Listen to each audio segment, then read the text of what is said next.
Yipee-Ki-Yay, Mr. Falcon.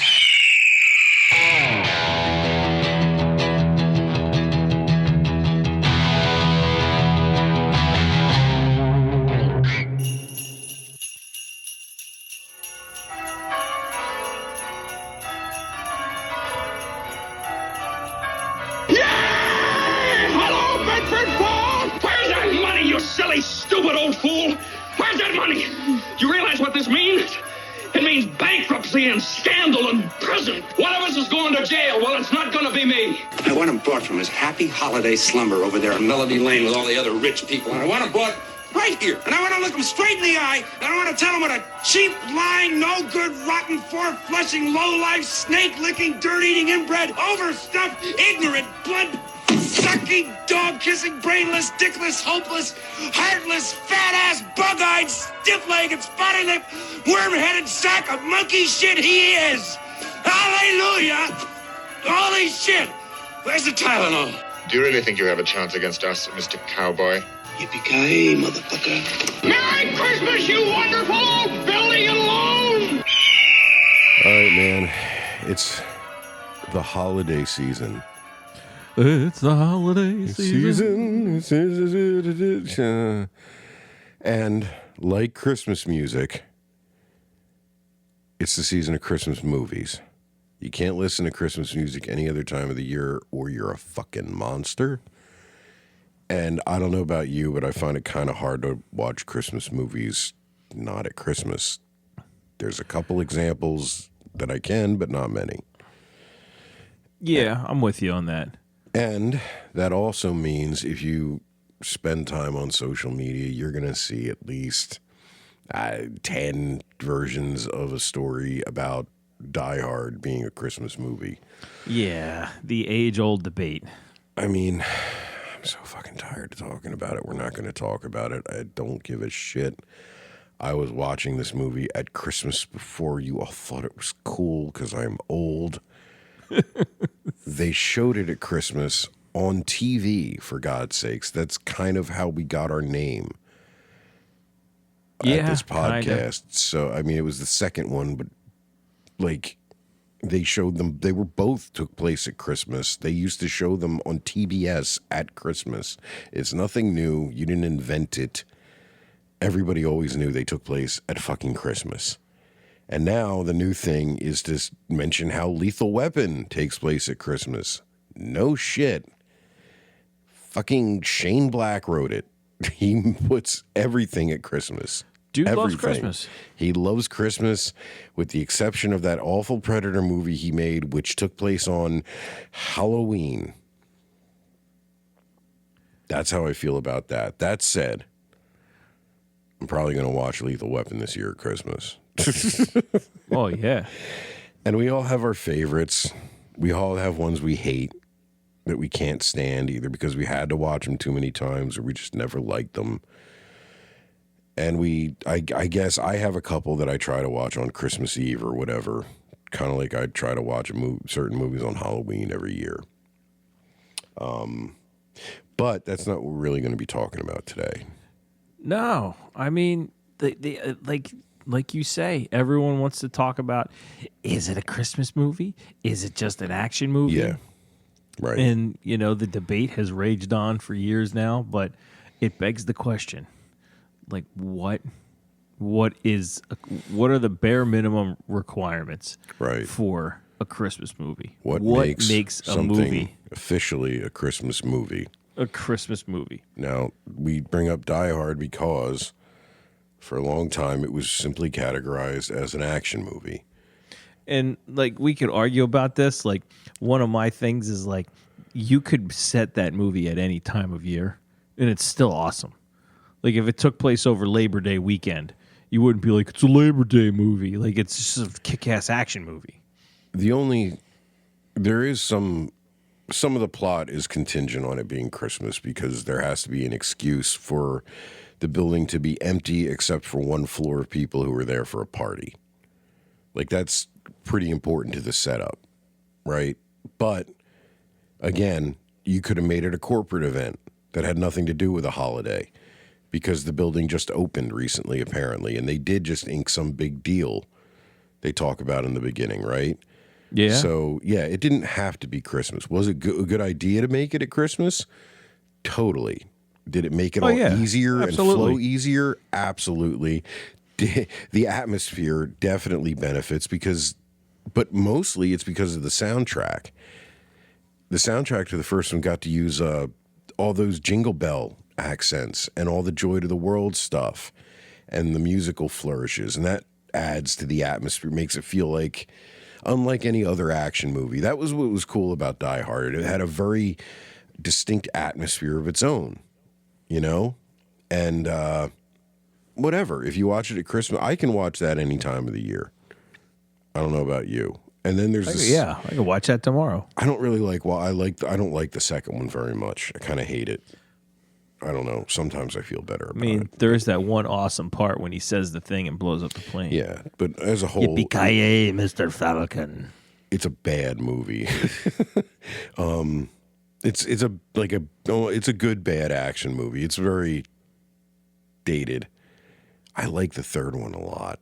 I don't know why. The third one was dope. That came out movie. in what, like 97 or something? Like we saw that in the theater in high school. Shit, yeah, dude. We were younger than that, I think. I remember being pretty young, but it was during the formative years. That was like our Die Hard, I guess. Let me check it out. I remember seeing that in a 95, right in the middle. 95. Dang. And it came out in the summer. And I remember seeing it at a little theater that was only had two screens, and you could hear the other theater through the wall. Yeah, you told me about this. Yeah. It was like the Willingboro 2 or something. Yeah, somewhere out, or Lumberton. I think it was Lumberton 2. And there were crickets in the theater. In our theater, you could hear them every time the music died down. And man, I loved that movie. It was so cool. I watched that on tape so many times. Fuck. But that had nothing to do with... That was the first one that wasn't set in winter and had nothing to do with Christmas. It was instead in the hot-ass New York City summer. And it was the first time we got to see John McClane in New York. Yeah? The first one, he's in L.A. for Christmas. And that's the other thing, too. Like Lethal Weapon, Christmas in L.A. feels weird. Well, it feels weird if you're not from there. Yeah. We live in a place of seasons, and it gets cold and everyone's bundled up. Sometimes you get snow at Christmas. Yeah. And, I mean, that's most of the physical geography of the country. I don't know. California's weird. California's like a microclimate. Yeah. But Northern California does get cold. It's just L.A. It's L.A. And the way Christmas lights look in LA. It's just weird. It's almost like they never really get to Christmas because it just doesn't feel like Christmas. So it's almost it's just an accent to the background. But all right, so there's certain movies that are unquestionably Christmas movies. Yeah, anything that has Christmas in the title, I think you can kind of say, unless it's the name of a plane or something. Christmas Vacation, it's a Christmas movie. Nightmare Before Christmas, Halloween and Christmas movie. I think you can say any variation of the Christmas Carol. Yeah, because that's about Christmas. That has to. That's like almost the definitive Christmas movie. It's probably the first. I mean, they made a version of the Christmas Carol very early in movie history, and they've made dozens of them. My favorite is Scrooged. I'm just going to say that. Scrooged is incredible. I love that movie. Scrooged is so good. That movie Spirited, did you see that with Will Ferrell and the Ryan Reynolds? Spirited. No, I didn't see that one. Came out recently. I think within the past 2 years. It might have been an Apple TV movie. I don't know. It was a cool twist on the Scrooge story, which I didn't think there were any left that hadn't been done. But it was kind of neat. It was kind of neat. And then I guess any movie about Santa Claus. Like Miracle on 34th Street. Yeah. Miracle on 34th Street, those Kurt Russell Santa movies. Christmas Chronicles. Yeah, the Christmas Chronicles, and that also has Christmas in the title. So holy shit. Do you remember when we were kids? There was a Santa Claus movie, and I believe it was just called The Santa Claus. I have it. Let me see here, because there's The Santa Claus. No, because that's the one with Tim Allen, and they made like 5 of them. Yeah, This one had Dudley Moore in it. Dudley Moore. Yeah, do you remember Dudley Moore? You got to remember Dudley Moore. I mean, maybe I do. The name doesn't ring a bell. Who the hell's Dudley Moore? He was that British guy who was in all kinds of shit. He was in Arthur in the 70s. He was in all kinds of shit when we were younger. He was in 10.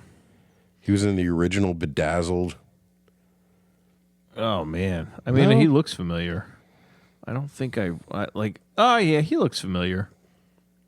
Yeah, I recognize him. He looks kind of like Rowan Atkinson. All right, the movie was just called Santa Claus, and it was from 1985. And Yeah, that one I don't remember. it's terrifying. It's terrifying. it's one of those 80s movies. The atmosphere has like a similar feeling to the first Superman movie in a couple ways. There's animatronic reindeer that are kind of creepy. The elves are creepy. And then like bad shit happens to kids. Like John Lithgow is the evil businessman in the story, like the part of the story that takes place in our world. And like he tries to kill a kid, and like it's dark. God. It's fucking dark. The Big Lebowski is Santa in this. David Huddleston. The Big what? Lebowski. The Big Lebowski. The Big Lebowski was Charles Durning. You sure? Yes, I bet my life on it. You bet your life on it, huh? I would bet my life on it. Charles Durning, may he rest in peace, was the Big Lebowski. I don't know, buddy. Did you bet your life on it? I don't know. I have to check that out. I'm on Charles Durning's Wikipedia page. In his filmography, what year did the Big Lebowski come out? It came out in 98, sir. What did he do in 98 there? Wait a minute. No, he's in the Big Lebowski. Wait, pull up the Big Lebowski. Oh, I'm looking at it, and I'm looking at a credit for David Huddleston as the Big Lebowski. No. Yes. Impossible. This is your Melissa George moment. Impossible. It's true. It's true. This is the same guy that was in what do you call it? Fucking Oh Brother, Where Art Thou? Motherfucker, I thought it was Charles Durning. No, it's David Huddleston there, sir. God, do you have any idea how mad this makes me? I'm sure. I'm sorry. I should be dead right now. You did bet your life on it. I did bet my life on it. I thought it was did. fucking Charles Durning. I could have taken dollars from you. I could have taken like No, a you're too good for guitar. that. You would never do that for I me. didn't. You see, I didn't. Well, he was fucking Santa Claus. I'm sorry. And he was also the Big Lebowski. This is going to bother me for months. This is going to ruin my fucking Christmas. I'm going to try not to let you forget about it either. Best I can. The best I can. I never brought up the Melissa George thing again. You know? Do you know I've looked at that more than once? Since It never then? came up again. It's bothered the shit out of me. I've put their pictures up next to each other and angered myself into just rage. Can we call it even then? We back to we square. can call it even. We can call it even. You should still peep this Santa Claus movie though. Now that you know it's the Big Lebowski, you can enjoy it. It'll piss me off. It'll just make me mad. It's not a great movie. It's a little upsetting. Anyway, Santa movies are Christmas movies. There's just no Can't getting even around it. concentrate now. You're gonna be okay. You're gonna be okay. It happens to the best of us, man. So what? So you say it's terrifying. It's got a creepy atmosphere, and like the plot is that Christmas is going to be over, and it's dark. It's dark for a fucking movie about Santa Claus, you know. And John Lithgow is scary. He's a scary bad guy. He People can who be remember creepy. him from Third Rock from the Sun and shit, like they don't know. When he was younger, he played bad guys. He was fucking We knew. creepy. We knew because we saw Cliffhanger. Yeah, and we saw Raising Cain. Did you ever see that? Jesus No. fucking Christ, dude. Never he was saw in that. a couple, and he was in that De Palma movie, Blowout, with Travolta, where he was the insane hitman who kills Nancy Allen. It was fucking... Ugh. No, he was a creeper when he was younger. And then he was a pretty good creeper in Dexter when he was older. If you ever watched that show... I didn't watch Dexter. He was a middle-aged serial killer in that, and that was the best season of that show. Anyway, so what kind of movies are on the periphery? What kind is there a debate over? So it's stuff like Die Hard and Lethal Weapon. But all right, so there's a lot of movies where part of them take place at Christmas, and it seems almost arbitrary which ones are forgotten about as Christmas movies and which ones are considered Christmas movies. Case in point, It's a Wonderful Life. Everyone thinks of that as a Christmas movie. The last 20 minutes of that are about Christmas, and that's it. And the plot doesn't really have anything to do with Christmas. It just happens to be on Christmas Eve is when the big climax comes. So, but that is considered the Christmas movie. Oh, yeah, for certain. But there's plenty of movies that have a little bit of a Christmas element, like Edward Scissorhands has Christmas in it, right? It sure is. Is that a Christmas movie? I don't know. Like, people don't consider it a Christmas movie. There is a growing contingent of people online who consider Batman Returns a Christmas movie. I was going to mention that one. That movie starts out with that girl with the tree lighting. Yeah, the whole thing takes place at the Christmas season. I forget if the holiday actually falls at the end. It's been a little while, but I think it started. You know how they light the tree in what is it? Gotham Square, Rockefeller Not Center. Gotham's Rockefeller Center. That's what I was going for. They light it in like November, Right. and yeah, it takes it. That's how Batman Returns starts. They're lighting like the Gotham Right, and Square then it gets tree. attacked, and they have to try to do it again, and they kill the girl who was going to light it, and yeah, and Oswald Cobblepot becomes mayor because apparently there's an election in December. All right, so but then again, like Miracle on 34th Street, not really a question that it's a Christmas movie, right? It's about Santa Claus, but literally Christmas is the very end of the movie. Like, it starts at the Macy's Day Parade, which is Thanksgiving. You know, like how much of the movie has to be about Christmas, but how much does Christmas have to be featured? Well, I think like Miracle on 34th Street is a good example because it starts on Thanksgiving, but it's about Santa Claus, who is the centerpiece of Christmas. Yeah. And then the movie builds towards its natural conclusion, which is Christmas. I think that's pretty clear cut. Yeah, and it's also about mall Santas, essentially. Like, they were department store Santas at the time, but yeah, mall Santas essentially. Well, speaking of mall Santas, how about Bad Santa? Is I that a love Christmas that movie? fucking movie. Yeah, again, because it's related to Santa. I guess to me, if the plot integrally hinges on something related to Christmas, or it really depends on the story taking place at Christmas, it is at least to some degree a Christmas movie. Well, I mean, I think Bad Santa is a good example because, like, I think you have to go a step further. Okay. I think, I think to be considered a Christmas movie, it has to kind of like, be about a certain set of values associated with Christmas. Like, what's the true meaning of Christmas? If it gets like, it usually gets a little preachy like that. And so does Bad Santa fit that mold? Like, I know it's about a mall Santa, and it's like a raunchy movie, but does it it's wrestle morally with those bankrupt. Well, there's those There's with that little bit of morality they always throw into a Christmas movie. They're like, oh, but what's the true meaning of Christmas? I mean, kind of. It's cynical, but he does find some kind of peace, and Yeah, it's redemptive. yeah, that elephant he sends to the kid, and yeah, there's some redemption at the end. You know? Okay. I think. Okay. Yeah. Yeah, I think so.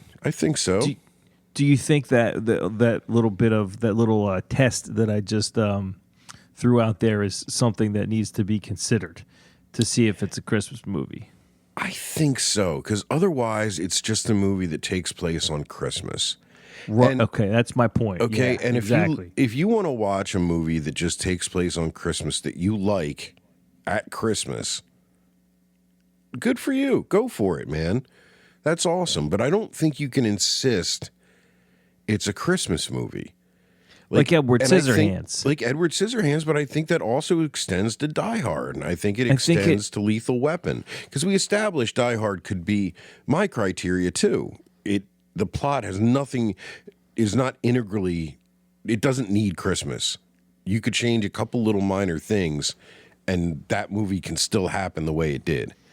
Right. Like if Edward Scissorhands took place on Halloween, it would still work. Absolutely. And it's almost surprising that it doesn't.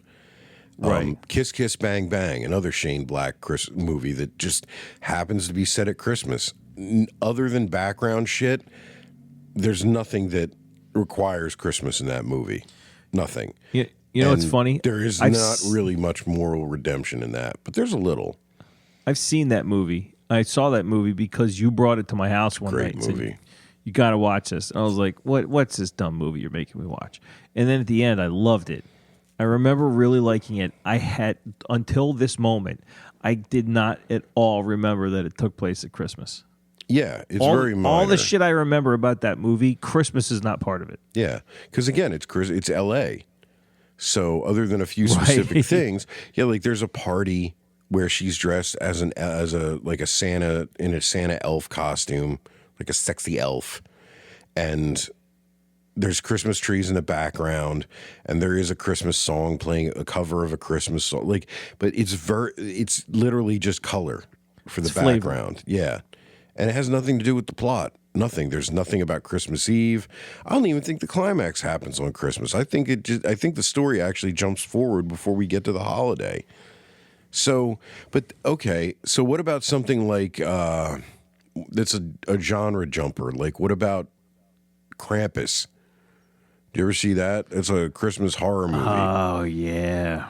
And what Or about like Santa's Black Sleigh, Yeah, or Black Christmas. Silent Night, Deadly Night. Yeah, like a couple of those two were some of the early slasher movies. Black Christmas is old as shit. That one has, I think that one, is that the one with Margot Kidder? I think I it don't is. remember. I think it is. But like, what about shit like that? I don't think so. I don't think like Because of it's the funny, redemptive thing?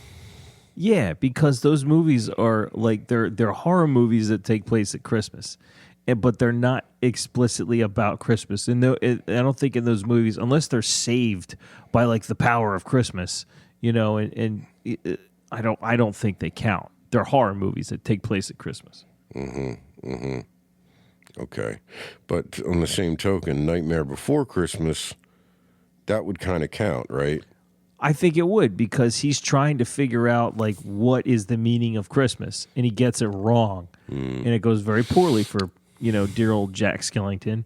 And then he discovers that like Christmas is not what he thought it was, and they save Christmas. I think it's absolutely a Christmas movie.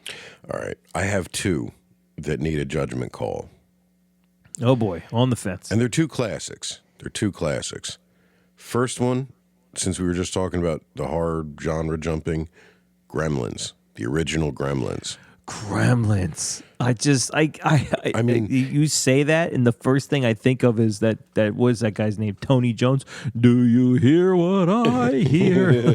like Christmas carol playing constantly. Oh yeah, through the whole fucking movie. I don't know, man. Because I mean, That's again, it relies on Christmas for atmosphere, but there's a lot of it in that movie, and it's also in a snowy town So the whole thing looks wintry and snowy the whole time. There's tons of 80s Christmas decorations. The bit with the snow plow is kind of really memorable, and that kind of necessitates the winter. And there's music. I think that goes a long way, too. If the soundtrack includes Christmas music, you get the feeling that it's intended to be a Christmas movie, or at least I don't Christmas think it's a slam flavored. dunk. Okay. So what do you think about Gremlins? Where would you put that? And I have two more. I have two more. I think good that's ones. a monster movie that takes place at Christmas. Because again, Okay. like, Yeah, it leans into the whole Christmas vibe, but I don't think that makes it a Christmas movie. It takes place at Christmas. Okay. All right. I don't see do a you lot agree? of call. I do. I think it's a horror movie that takes place at Christmas. I think it includes more Christmas shit than most but it's holiday it's like, movies. It's like setting, background. Yeah, and it's good. It's a good choice. It makes it kind of unique. But they abandoned it for the sequel completely. Right? Yeah. No, Like that's they did cool. in Where they did in Die Hard. Did you ever see that Key and Peele sketch about the meeting in the writers' room coming up with the idea of Gremlins 2? Yes, it's fucking incredible. It's a And the best classic. part is they describe Gremlins 2 very accurately. Yeah, they don't make up anything. They don't have to exaggerate it one bit. Every goddamn thing is in that movie, and that's the It's really funniest part. funny. They keep flashing it on the screen. This is actually in the fucking movie. All right, so the other one I want to ask about is Trading Places, and that I want to ask about that because that will apply. Yeah, that'll apply to a whole nother set of movies. There are holiday movies, and I say holiday movies because they span sometimes from Thanksgiving to Christmas, sometimes from Christmas to New Year's. You're and thinking of sometimes- Rocky, aren't you? That's the other one too. That's another one, and sometimes from Thanksgiving all the way through New Year's. The whole holiday season. There's not many that I know of that do that, but Trading Places does it, Trading Places. Oh man. which Yeah, is a 'cause, like, tremendous movie.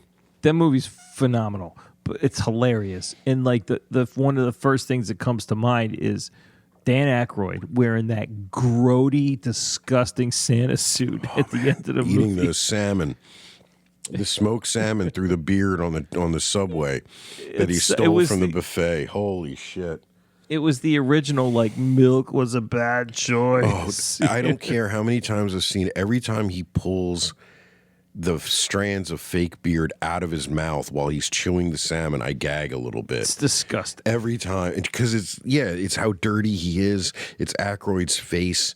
It's just fucking gold, dude. That whole Christmas sequence is gold. I think that's tough because like it doesn't happen until the end, right? New Year's is the end. It ends like New around Year's is the yeah. end. But the thing that makes me lean towards saying it could be a Christmas movie is the message that movie has. Those two old farts making that dumb bet about like could they It's a change morality tale. someone's. It's a morality Yeah. tale, and I think like that's kind of like And the a characters requirement. do both learn things from living each other's lives, which is the classic Prince and the Pauper setup. I think that's a requirement for a Christmas movie is that it is a morality tale, just like A Christmas Carol, which you said was like the litmus ultimate test, Christmas yeah. story. I like that. It's a morality tale at the end of it, but is there enough Christmas in it to make it a Christmas movie? It's there, but is it enough? Okay, interesting. I would submit that Trading Places has almost enough. And I say that because Christmas is where the turn in the story comes. Christmas and that party and him dressed as Santa and how fucked up he gets and the pills he takes after not being able to shoot himself in the street. Oh God! Is kind of it's how Eddie Murphy finds him and how they end up teaming up, which is the whole resolution of the movie. And I don't know, because of that, The I kind New of Year's resolution. and funny, but then like to be honest, I would watch that movie for any of the holidays, because it's also such a great New Year's movie, because that whole extended sequence on the train is the New Year's party. Yeah, that's right. I mean, I don't know. Maybe it doesn't. Maybe it's got too many holidays. Maybe it's got too many holidays to just be a Christmas movie. But I think definitely you can say it's a holiday movie. Like Planes, Trains, and Automobiles is Thanksgiving. Right. You know, but I if you watch that on Christmas, I couldn't fault you. Like if they were trying to get home for Christmas, it's the same story. It's the I same think story. Trading Places ticks a lot of boxes, but not all of them. All right, so here's another one. Grumpy Old Men. I've never seen Grumpy Old Men. Oh, No. man. Damn, I grew up watching that. I love that movie. That one. That was what, Walter Matthau and Jack Lemmon? Yeah. And Burgess Meredith. And it was a great cast. It's good. Kevin Pollak. Oh, the lead actress's name is escaping me. She's a classic actress. Fuck, whatever. The second one takes place in the summer, but the first one, is all winter in Minnesota, ice fishing, and the whole last act of the movie is Christmas. But also, it spans Thanksgiving, and I don't think it quite gets to New Year's. After Christmas, there's a time jump, and it's warm out. So it's Thanksgiving, Christmas spanner. I don't know if it has. There's character transformation. There's moral redemption. There's peace where there was fighting. But I don't. Again, does it have enough Christmas to be a Christmas movie? See, I'm really sorry. I can't comment on that one. I don't know. You tell me, man. This one is kind of. I had the same argument almost that I did for Gremlins, but it's better because it's not a horror movie or anything. It's a comedy, like a light friendship comedy with kind of serious undertones. And the whole thing is in the snow, I guess, which is why it feels more like a Christmas movie. And it spans Thanksgiving to Christmas. I don't know. For me, I kind of think it is. I kind of feel like it is a Christmas movie. It's just the atmosphere of it, and the fact that it ends on Christmas makes it a little bit... To cap it off. Yeah, because that's what you were left feeling with. You're left feeling the Christmas stuff at the end of a movie when it ends at Christmas. I think that goes a long way, too. Yeah, I'll buy that. If it's leading... Because you could make the argument that if it ends on Christmas, that's where it was leading the whole time. Right. That winds up being the we're building to it. The crown of the movie. That's a good family movie, man. I think. I don't know. Maybe watch it. I've never seen it. Yeah, I gotta watch it. I think your kids are a bit young for it, but but it's still funny. And if you've never seen it before, you will probably laugh quite a bit. And because those two are so practiced and seasoned, and their timing is so fucking they're like good. legends. The timing of them together is just unparalleled, man. And the outtakes at the end, especially with Burgess Meredith, he's a funny sumbitch too. Holy shit! Just so much talent in just a silly little movie. I love it. Are there any others that you can think of off the top of your head that are questionable? I mean, not off the top of my head. Like, there were just some that could be used as examples of, like, they aren't explicitly about Christmas, but they're definitely Christmas movies. Like Home Alone comes to mind.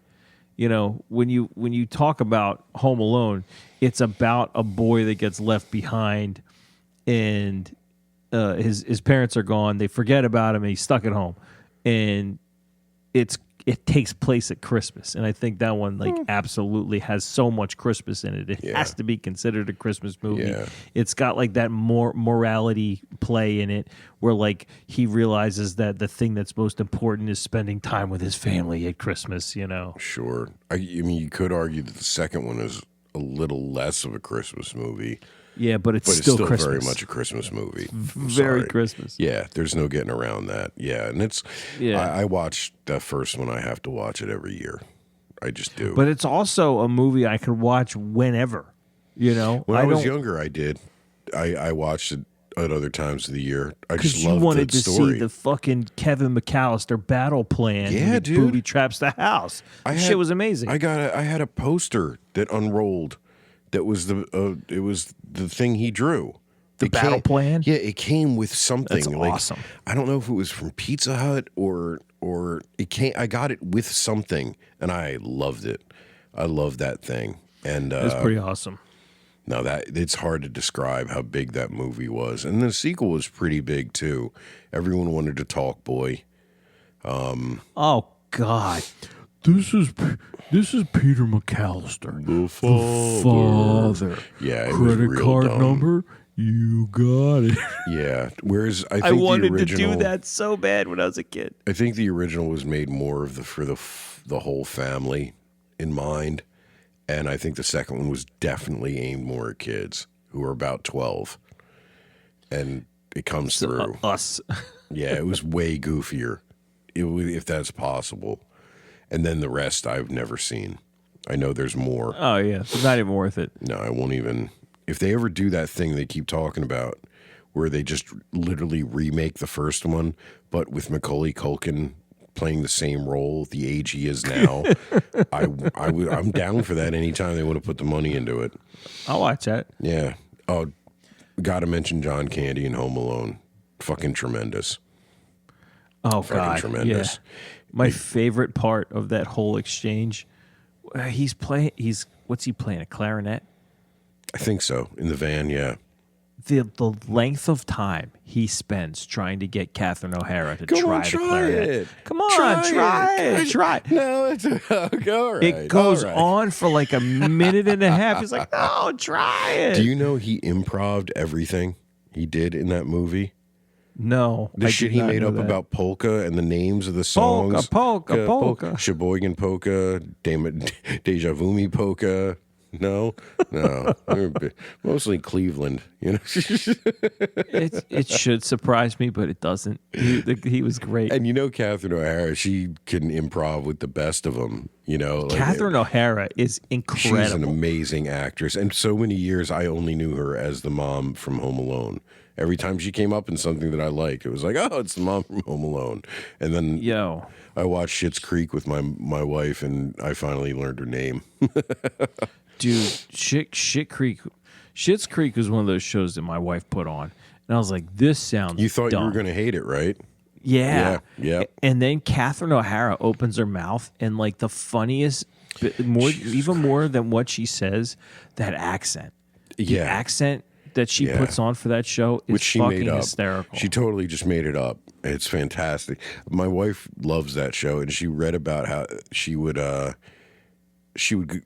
thesauruses and books about antiquated words, and she would add it to her dialogue. Like that was her doing God. that. And oh my God, dude, the whole You know how Rose she got family. that part?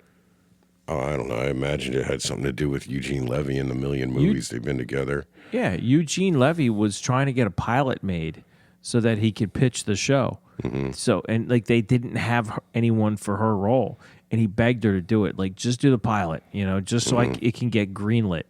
And then she did it, and then they loved it. And he's like, dude, this show does not work without you. Like, we can't go forward after what you laid down in the pilot and recast you with someone else. It doesn't work. And he like, Is that the pilot that aired? Is that? I don't know if it was the pilot that aired or not, but I know like they made a pilot. What I'm she was in wondering is, I it wonder as if like he- a stand-in, and they were like, "No, you have to do this." Because Eugene Levy's daughter was in the show, but she was Twyla, the waitress and owner of the diner, right? Yeah, his son's in it too. Yeah, Yeah, of course. But I wonder if she played the daughter in the pilot, the unaired pilot, is maybe. what I was Yeah. wondering. Because I always thought that would be. She was a good actress and she was funny. I always thought it would have been kind of neat if it was the actual family plus Catherine O'Hara. But I love David in that. I think he's just fucking.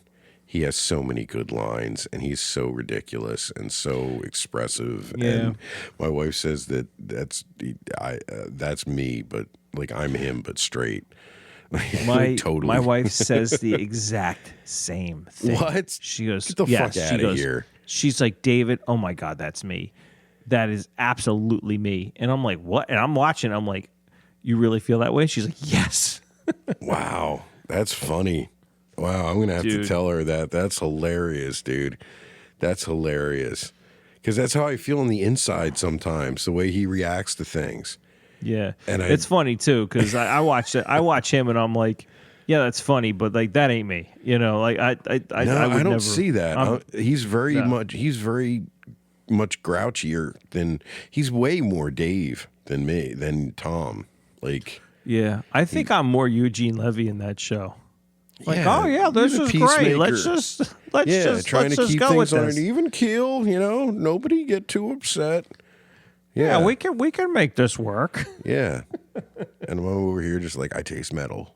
You know. I taste metal. Yeah, some of the best fucking lines, especially in the early episodes. So fucking funny. So funny. Speaking of, the Christmas episode of Schitt's Creek is okay. Excellent. Excellent piece of television. And that's something we should talk about in another episode. Okay. Is Christmas TV and Christmas episodes, especially from our always youth. do Christmas episodes. Christmas specials, you know? That's something we should talk about because TV was very, very important to our generation when it came to the holidays. Whether you taped the shit off TV or you relied on them to show you the shit you watched every year for Christmas, from those claymation things to the way It's a Wonderful Life was broadcast to all that stuff. There's a lot there. Well, you know, it begs the question. What? What's your favorite thing to watch at Christmas? Oh, my wife and I always watch It's a Wonderful Life on Christmas Eve, but it's kind of up in the air what gets watched on Christmas, depending on what we're doing. We used to have a lot of stops to make, but in recent years, we don't really do much on Christmas Day. So, and there's no kids over here. So it's kind of a toss-up. Like sometimes I like to watch something really, really family hokey and shit, like 34th Street. Sometimes I'll watch Jingle All the Way. Those are my cookies. Put the cookie down. Leading up to Christmas, I always try to watch some version of the Christmas Carol. Some years I feel like watching an old version. Some years I'll just watch Scrooged. The Muppets. Yeah, the Muppets Christmas Carol is excellent. And I grew up watching Mickey's Christmas Carol, the animated one. Oh, that one's great. I love that one. And I'll usually watch that at some point because it's short. You know, it's not a big commitment. Jingle All the Way tickles me. You know which one I really like? And here's What's one that? I don't think you've seen. It's called Fat Man. I've heard of this. Is that the one with Mel Gibson? Yeah. Yeah. It I gotta see sounds this. dumb as shit if you read the synopsis. It's like Santa with a gun. Fantastic. It's like as close as you could get as to imagining what Santa would be like if he was real. Because it's an absurd idea, but this is as close as you can get. And it's hilarious in a dark, cynical kind of way. And Walt Goggins is in it. And he's excellent. Geez. And it's a bloodbath. Like it's just outstanding. And no matter how I gotta you find it. Yeah, and no matter how you feel about Mel Gibson, he knocked this one out of the fucking park. And it's very, very underrated. I loved it. Linny loved it. My wife loved it, which is kind of a litmus test for movies like this. You know, whether they're Right. because I like anything where people get shot most of the time, and it's kind of fun, at least for one watch. But we've seen this. We watched this for at least 2 years running, so it's a new edition. But yeah, I love this one. What about you? Nice. Oh man, like it's the same thing. It's very specific criteria. Like in recent years, man, I have kids, and my absolute joy during Christmas is just seeing my kids enjoy it. So they're real big into. They watch Frosty the Snowman. they watch How the Grinch Stole Christmas, and they enjoy the Mickey Christmas Carol, like you mentioned. Okay, wait. So the old Frosty, the cartoon? Yeah, the Like, cartoon. Happy birthday. Happy birthday. Okay, all right. And what was the other one? How the Grinch Stole Christmas. The cartoon, not the Jim Cartoon. Carrey or the Not the Jim Carrey one. They've seen the Jim Carrey one, but they like the original cartoon, the Dr. Seuss one. And there's like a CG one now too, right? That's newer. I don't know. I think so. I think a few years ago. I got them on CG disc. one. Great. We bought them on disc because we couldn't find where the hell they were streaming, so we just found DVDs, and that we'll put them on for the kids. It's the safest And- way. Yeah. Yeah, man. So we got them. So that for the kids, we watch those leading into the Christmas season when it starts to get close. And then my wife, she has to watch Home Alone close to Christmas. Okay. Yeah. And we both enjoy, as we're getting close, we put on National Lampoon's Christmas Vacation. Which is, I can't believe I forgot to mention that. I love that movie. My wife is not the biggest fan, and she didn't grow up watching it like I did. And my parents didn't like that movie. That was like my Christmas movie. Right. You know, I watched that when it was on because I thought it was fucking hilarious. Yeah, it's great. We did not. It's so quotable. Now, here's something that's going to set some of our audience on edge. Were you a Christmas Story family? Okay. Ralphie. That's what I'm building toward. Oh no, I ruined your It's okay. summit. It's I'm all an right. I was asshole. flowing. Listen, the thing that I piece of watch shit. on Christmas, on Christmas Day, at some point, I watch A Christmas Story from start to finish, and then that's it. Because there's the thing where they play it for 24 hours straight. Yeah. Which, like, I did one year. Like, we had it on all day, and like everyone got annoyed with it. Because you would just come into it at random times. Like, you'd start the day seeing the middle of the movie. Then, like, you'd see the beginning after that. And then you'd be at the end when you finally got your eyes back on the TV. So I was like, this is dumb. And then one year I was like, where can I find this movie? And we found where it was streaming. And my wife was on board with this. She's like, I'll watch this movie one time from start to finish on Christmas. I was like, yes, that's what I want. So that's what we do. We watch it once on Christmas, and I love it. It's so good. We never watched it. My dad hated it for You're some a heathen. reason. I don't like it. I've tried to watch it too since to see if me was right. I just don't. It does nothing for me. Oh man, I'll tell you what I like about it. I think it really captures the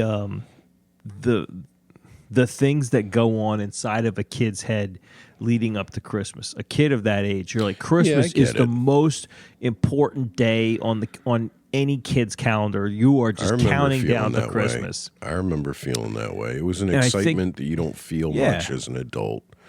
Irrational excitement. It's just fucking wild. Yeah. I think that movie captures it really well. And I think it's helped by the fact that it's narrated by an adult. You know? Yeah. No, I understand why people like it. It's just I love it. I think to really like it that much, you had to have grown up with it, and I just didn't. We were I a George did, Bailey yeah. house.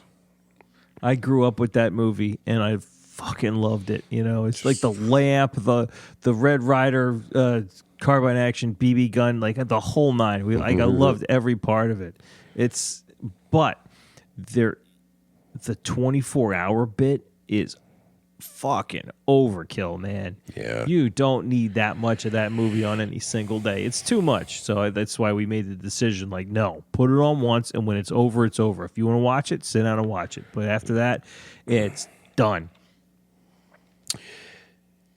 It's like when It's a Wonderful Life was on 8 times on Christmas Day, and then literally on every day for a month before that, either black and white or color. You know, too much, but it's been years since that was the case, many, many years. So now you can control it, and also never the color version, always a black and white. Oh no, gotta be black and white. Always a black and white. All right, outstanding. So, Well, Yeah. Okay. This is cool. a little off topic. It's slightly off topic. How do you feel about Christmas music? Christmas music.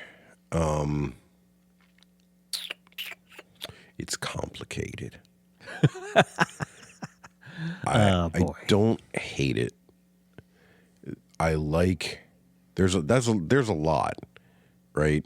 Christmas music I think is a very individual thing, what you think of Christmas music as, because you talk to one person and it's all Mariah Carey and other pop stuff, right?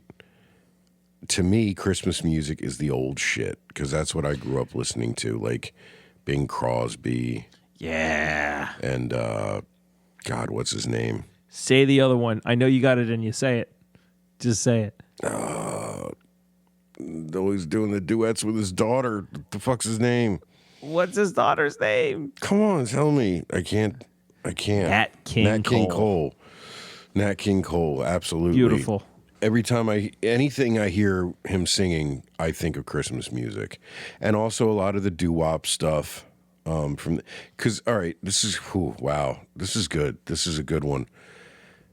The soundtrack for Christmas of my youth came from a reel-to-reel tape player my dad had. Oh, no way. That's cool.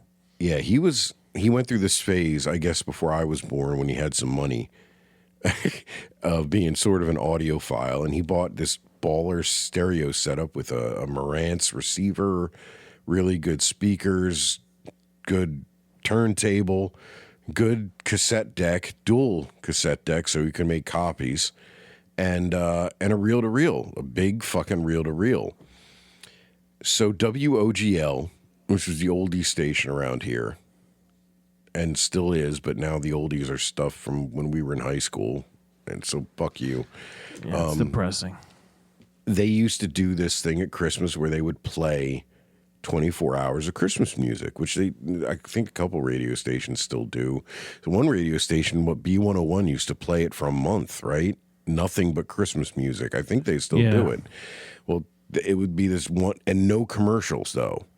Commercial free from the beginning of Christmas Eve through Christmas night. One year, my dad put an 8-hour reel-to-reel tape on during Christmas Day when they were playing the best shit and taped it and then flipped it over and let it go through the night. And that was our soundtrack for Christmas.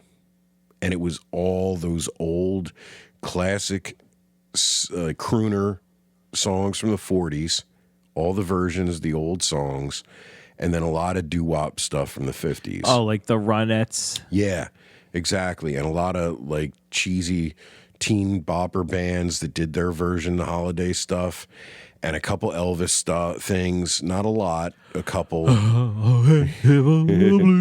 Yeah, some Frank, some Sinatra mixed into there. And that was it. Like, that was Christmas. And then at some point, they got like a CD box set of country Christmas. It was called a Country Christmas. And it had all those like 90s country singers. Now, that's what I call Christmas, volume Fucking 47. A, dude. That's what it was like. And like 4 versions of that fucking Pretty Paper, Pretty Ribbons. I hate that fucking song. A lot of Reba McEntire, a lot of Dolly Parton. And I hate it. That's when I started not liking Christmas. Plus, I was a teenager and getting jaded. Now, I like my Christmas music. I have a great playlist, and it's a few of those real old ones that make me weepy. But it's a lot of Johnny Cash. It's a lot of more like grungy Christmas songs. You work in retail, so I imagine you fucking hate Christmas music.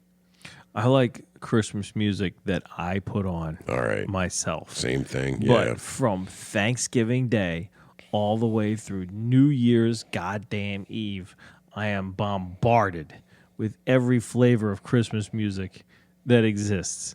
And I hate most of it. Which Christmas song do you hate the most? Christmas Shoes. Christmas Shoes. Oh Which my one is God. that?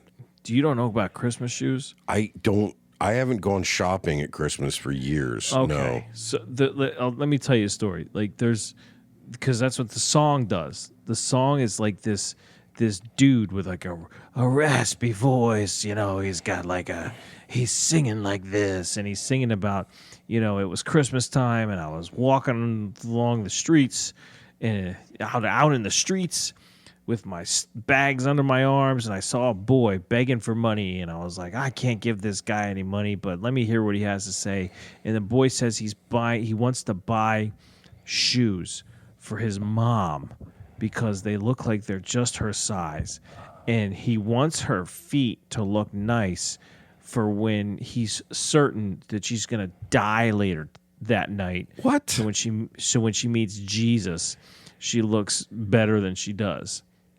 And so the guy's so moved by this boy's story that he buys the shoes so this boy can put the shoes on his mom's feet before she croaks on Christmas. That's great. That's the It's just song? like- yeah, that's a song. That's the story of the song. And Is it the a chorus country is like, song or a pop song? No, Or... I don't know how to define. It's a Christmas song, I'm man. not going to listen to it. I'm not going to. Sir, I want to buy. It ends with a children's choir singing, Sir, I want to buy course it these does. shoes for my mama, please. can't It's believe I've never Christmas heard this. night and these shoes are just her size. Oh, God. It is. Grapes. It makes my skin crawl, and they play it every year.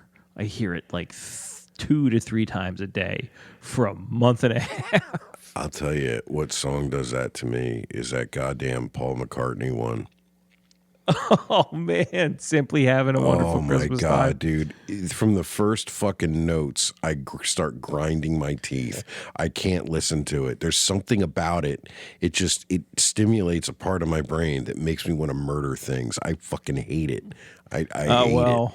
I hate to tell you, you might want to avoid my house on Christmas. It's my wife's favorite Christmas Oh, song. Bree, I'm sorry. I fucking hate Oh, it. we gotta bleep her name out. Yeah, The only one I hate more she is loves that song. the Beach Boys Christmas song.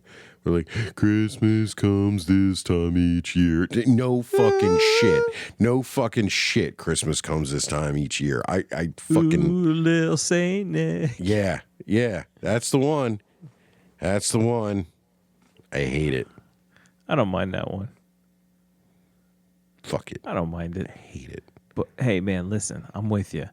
Bing Crosby, Nat King Cole. That's my lane. Oh, beautiful. It's like butter for the ears.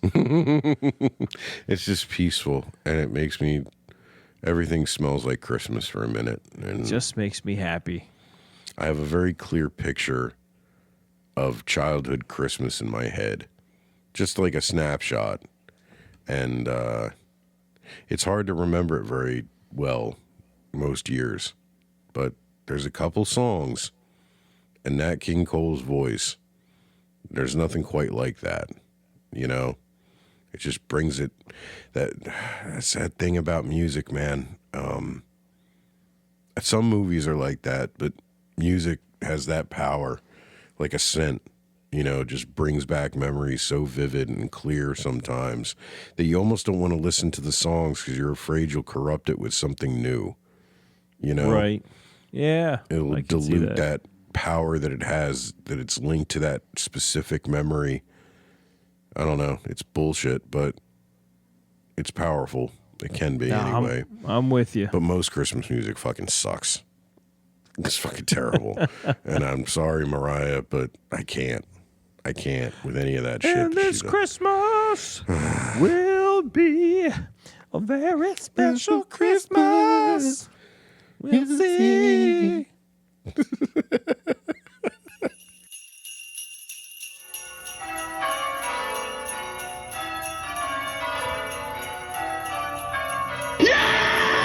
Hello, Bedford Falls! Can't think anymore, George. I can't think anymore. It hurts. Where's that money, you silly, stupid old fool?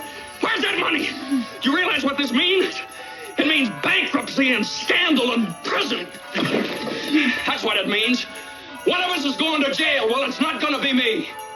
I want him brought from his happy holiday slumber over there in Melody Lane with all the other rich people. And I want him brought right here with a big ribbon on his head.